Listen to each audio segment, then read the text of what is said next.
There was a time when superhero films were unintentional comedies. Back in the 1940s, Batman was a soft toy version of the action figure. Captain America was the first Avenger for the Second Amendment, and Superman had one too many burgers. Even though these projects made money, it seemed like superheroes only belonged in comic book pages and not on the silver screen. All that changed in 1978 when Superman the movie soared into theaters. It was the first true successful superhero film. I've got you. You've got me! Who's got you? Over 40 years later, it still looks like $1 billion. Using a bit of X-ray vision, let's find out why. The very first issue, Action Comics #1, was a massive hit when released in 1938. Here's the thing, it was in color. Without the red, yellow, and blue, Superman really wasn't Superman.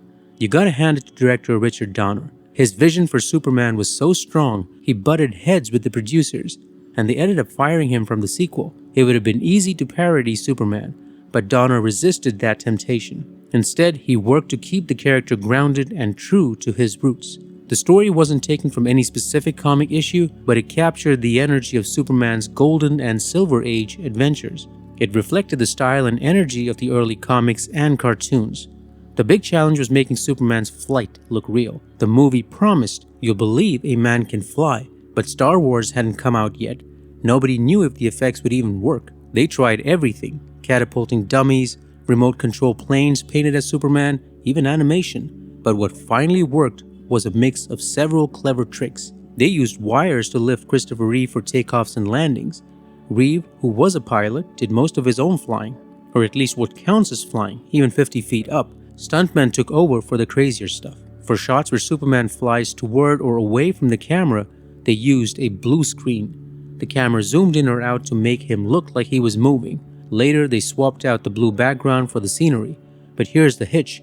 His costume had blue too. They had to tweak the suit's blue color to avoid it blending with the blue screen background. The shot of Superman flying off and reappearing as Clark Kent was done by optically compositing a flying Superman into a well-planned panning shot.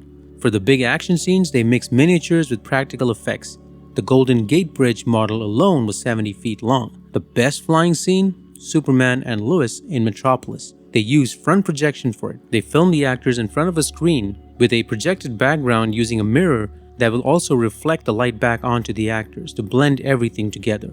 That flight with Lois is still as romantically breathtaking as it was in 1978. No other Superman movie has ever come close to topping it, and it still holds up. Even in other aspects, the movie had to figure out its own way to make things look real. They redesigned Superman's emblem so it would look good, and the 1978 version is still the gold standard. What do you think about the one from 2025? Costume designer Yvonne Blake knocked it out of the park. She nailed the balance between comic book style and what works on screen practically. The suit looks great, even though Reeve wasn't exactly a bodybuilder. It might just be the very first time anyone got a superhero costume right. Jeffrey Unsworth's cinematography is stunning. He shot it in the anamorphic format using a Panavision Panaflex camera and Panavision C-Series lenses. These lenses are known for their gorgeous flares and soft, dreamy backgrounds. They give the film an organic, glamorous feel that was just the right look for Superman.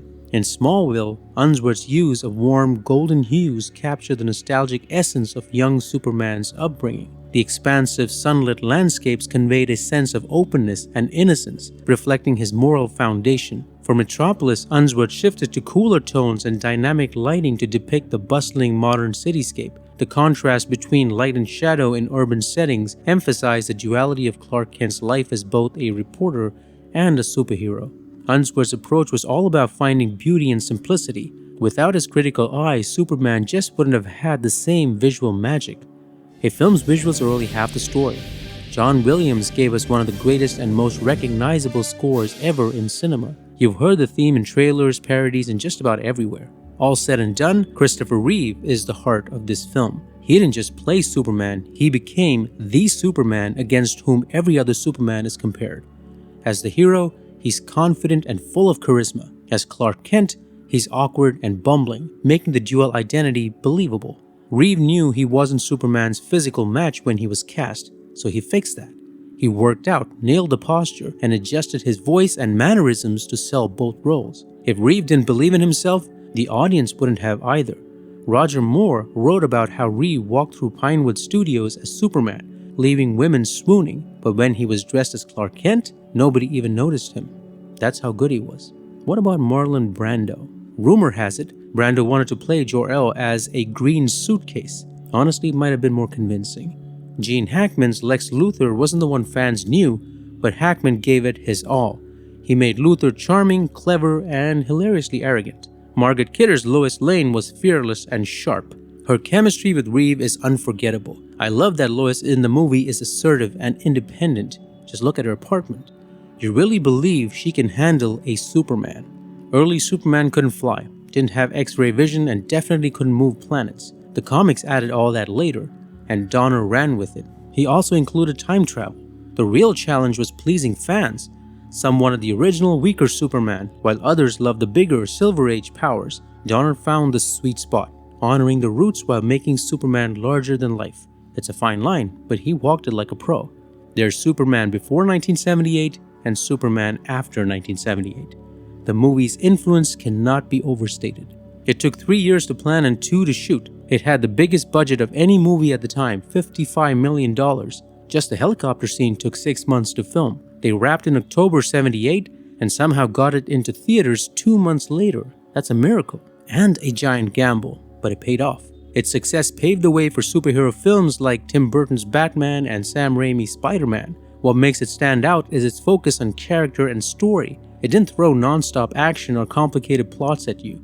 It takes its time, letting you really connect with the characters. Here's where modern films mess up. How many characters do you actually remember? The newer Superman movies take themselves way too seriously. Christopher Reeve's Superman felt like someone you could relate to. Henry Cavill is a fine actor, but his Superman isn't relatable. Greed has made Superman a commodity. The newer movies focus too much on action. But what about Clark Kent? What about Lois Lane? Where's the camp and warmth that was always at the heart of Superman? Superman the movie is about hope, finding who you are, and standing for what's right. Superman's moral compass reminds us of the kind of people we want to be, even when the world feels like it's falling apart. In Don Corleone's words, "You enjoyed it." Superman is a reminder of what's possible when you pour your heart into something. It's why decades later it still shines like $1 billion.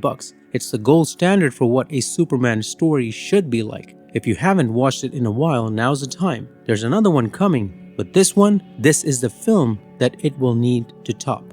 Thankfully, that's not a problem with one of my videos. Click to fly.